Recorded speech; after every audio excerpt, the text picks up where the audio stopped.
Pamusoroi President Nelson Chamisa, Pamusoroi Vice President vedu vatendai bitwa ripano, the Mayor weHarare, Eva Jacob Mafume.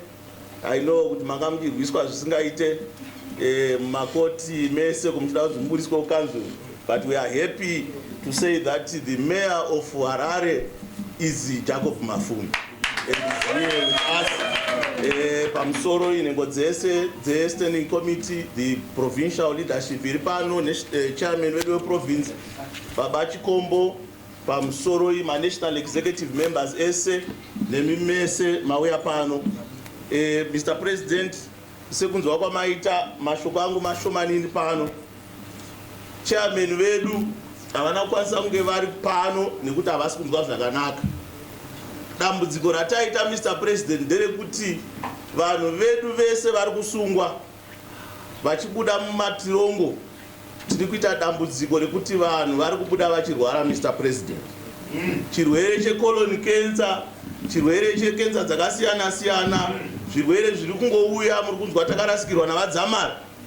Izvezvi svondo rapera iri makanzwa vamashaya mombe member yedu yenational executive vakunge vari muusungwa zvakare vaane chirwere ichochi. Ndo chirwere chakaparadza zvakare president vedu vaMorgan Tsvangirai. So ndo machallenges mamwe atinawo Mr. President. So havana kukwanisa kunge vari pano nhasi. Vice wavo manzwa zvakare vaScala havakwanisi kunge vari pano because vanga vari muusungwa, asi vakaburiswa. One of their condition Mr. President ndeyekuti havakwanisi kunge vachiadresa pano, ndosaka ndiri pano. Iniwo zvakare Mr. President, svondo rapera iri takaita both good news and bad news. vaScala vakaburiswa after a month vari mudetention, but takasungirwa zvakare president wedu weZinhasu. Ndaona Zinhasu yanga iri pano, vangadziore vari mutirongo izvezvi. Takasungirwa zvakare Joanna Mamombe MP wedu ari kushungurudzwa. Izvezvi condition yatanzwa iri kugara Joanna Mamombe haina kumira zvakanaka. Vakamutora vakamuendesa kuchikurubi vakamuisa mune vanhu vasina pfungwa dzakakwana as a way of punishing him. And maconditions ariko maloya edu we are happy kuti vaendesa nyaya yekoti kuti igadziriswe, but zvinhu zvese izvi zvinoitwa panosungwa vanhu naMnangagwa. Ari kusunga vanhu one kuti akwanise kuti anokuwadza sekukuwadza kwaari kuita vanhu. The second thing ndeyekuti vanoda kukubreaka your spirit. Exactly. If they fail to break your spirit, vanoda kukucompromise. Vanotevera vanhu vachitoona ka wachadwa netreason 20 years dzaunoenda uya kuno vamwe vako tinavo kudhara. So ukaona munhu anenge aramba ari panzvimbo sezvaita Joanna Mamombe, vanokushungurudza vokupanisha handika vachida kuti uite breakdown. But we are happy kuti Joanna Mamombe is very strong, very courageous woman, and tiri kuramba tichimunamatira. But kwataakuenda ku Mr. President, I think tatamba zvakwana. Taakuda kuisa Mnangagwa panotice kuti nyika inoi hatigone kuramba vanhu vachishungurudzwa sezvavari kuita. Hatigone kuramba vanhu vachifa nenzara mudzimba sezvavari kuita. Tine constitution irimo muno. Kana zvichireva kuti vanhu vari kusungwa nekuti vari kuexercise their section 59 right yekudemonstrate muroad, ngatisungwe. Handika kii yatiri kukupai pano nhasi Mr. President, ikii yekuenda kuState House.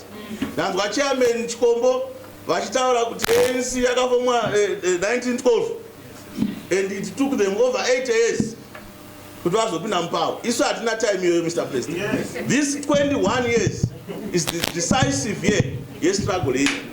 Kii yatiri kukupai Mr. President ndeyekuenda kunopindura kuState House. Tinozviziva kuti kuaccepta kuita leader weMDC, there are 3 things. The first one, it's we all believe kuti tiri muno struggle because we want to bring a people's government. Those the number one goal yatina. Yes. Failure to bring the people's government, tinotoziva kuti the next thing is death. They will kill you. Yes. And we also know that kuti vakasakuraya you will be in jail. Yes. Handika isu hatisuda kufa, hatisuda kuenda kujeli. tirikuda kuunza the people's government, and the people government must come this year. Mr. President, ndoda kutenda staff yedu yaita kuti tiite event ine. Kana uri MDC hazvisi nyore kunge tiri panapa. This is our third venue yatanga tiinayo. The first venue yatanga chida kuita tapedza taita dheko zvese pakauya masiyayo nepfuti vakachikidzira vanhu vanga vati haisa. Then nezuro tafunga kuti hapana batapedza taenda pamwe vauya zvakare. Muchida wacho akati varume torai mari yenyu handiri kana kuti musandifonere futi zvakare. So manheru ndakuba tozomuti zvakaramba zvindinetsa kuti ko munhu watanga tishanda tese ndomufonera kuti ko iyo zvafamba sei. Zvikachinzi fanai totaura neMbape masiyayo anga ari muofisi mangu nefuti. So ndokuomeserwa kunetsa. Toda kutenda nzvimbo yedu yatinayo panapa but zvakaoma kutiona tike tiri panapa. It's not a normal country yatiri kurarama. I know tine challenges. Mr. President, nhasi tabva panapa. I'm happy to report kuti party yenyu, Mr. President, we had successful 203 district meetings today. 7 zisina kuitwa nhasi dziri kuitwa mangwana. The reason why taenda kuvanhu, Mr. President, ndeyekuti makatituma kuti tiende tinonzwa kuti vanhu vari kuti chii. Ndinoziva kuti vamwe vanenge vachiti tanga imwe party itai zvakadai handidika. But from kwandanga ndiri nhasi, Mr. President, you will be surprised kuti vanhu vari paground apa vari kuti MDC Alliance ndiyo party yedu, kana tichifa ngatife tiripo ipa. So the people are clear, but I don't want to preempt these 210 districts. But struggle is not about the name. This struggle, President Chamisa. Why? Because Chamisa defeated Mnangagwa. Mnangagwa is sitting in State House today, knowing fully well the chair Agagara State House, J. Nelson Chamisa. So they will try to kill him. They will try to victimize him. Monzo rachiti hanzi ngaasungwe kuti asungwa aende kunoiswa poison kujeri. And vasingaziva kuti vachambisa vakasungwa kakani vangani. There is no leader that has been arrested more than President Nelson Chamisa in this movement. I was surprised kuti Monzo anoti akasungwa. Wakasungwa uchibai dzimba dzevanhu kana kuti wakasungwa uchifeva chidhindo cheHigh Court.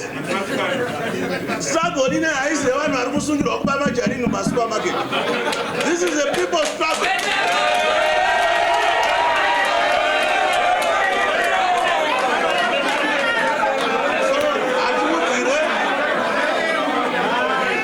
Your struggle is in self-defense. Atigone kuti tipedze Memorial Service National kutaura nenyaya vatsvangirai. Vatsvangirai ndo vakaita kuti tinge tiri pano tichicelebrate 21 years. I know kuti kune dzimwe 21 years dzakacelebratewa neZANU-PF. That's how daring Mnangagwa is. He will organize vanhu mukati menyu kuti vaende kunoorganize 21 years. Vachiti vatsvangirai vari pano. The idea yaimirira vatsvangirai handika ndeyekuti haufanirwi kubuda mugwara restruggle. Kwese kwauri nyange wakava nemaportraits akadai avatsvangirai, kana wakabuda mugwara ravatsvangirai hausi kuteera gwara ravatsvangirai. Vachamisa ndonzwa vachiti hanzi vakazviisa pachigaro vatsvangirai vafa, vachamisa vakapfuta pavo. That's a lie. Vatsvangirai vachienda kuSouth Africa vakashedza vachamisa kumba kwavo. Ende vamwe vanhu vanga varipo ipo pavanga varipo, including munin'ina vatsvangirai vaManase, vakufamba nevanhu avachinyepera vanhu. Vakaudzwa navatsvangirai kuti inda kuenda kuSouth Africa, but urwere hwangu huri kudzimba, saka ndakusiyira Chamisa handika kuti aite president weMDC Alliance, anotungamira alliance, but aite president weparty zvakare. Manase was there, Mai Tsvangirai was there, and other relatives. Nhasi vakutanga vasingazvizive izvo. Hatidi kunyadzisana handika. Tiri kurespecta legacy yavatsvangirai, but vatsvangirai knew kuti vari kushanda nevanhu vanotengesa. He even left us in my audios ekutsanangurira maZimbabweans why he was asking you to accept Chamisa as a leader. The audios are there. handika vachitaura kuti sei Monzori asingakwanisi kuita president. One anoba mari dzevanhu zvamunoziva is a liar handika ende haagoni kumira pachokwadi. Vese vana Mudzuda hapana chisina kutaura tozviziva izvi but hatidi kuti tizvitaure handika isu taiteera gwara ravatsvangirai. That's why vachamisa varipo panapa ende zvamunoona pana vachamisa ndo pana vatsvangirai. Saka Mr. President handinoda kutora nguva yenyu yakareba. Ndoda kukutendai Mr. President zvakare leadership yamunoramba muchiprovide. Charamba tiinemi zvichaoma hasati zvaoma. Mutoro watiinawo neuna president apa every day vanhu vanovafonera throughout the country vachiti zvichafamba sei Mr. President. Todini vanhu vakatarisira kuti MDC vanunuri, vanhu vari kurara nenzara, vanhu vane hama dziri kufa muzvipatara vakatarisira kuna vachamisa neMDC Alliance. Saka ngatirambe takashinga zvichaoma. Ini vana vangu vanozviziva kuti pamwe ndichadzoka kumba manheru anaya uri pamwe handidzoke. They've accepted it because I accepted the call to liberate this country. Ndikafa handika vana vangu vachizoliberatwa muNew Zimbabwe ndo zvandakazvarirwa kuti ndinge ndiri pano. Ndokutendai Mr. President. Thank you very much.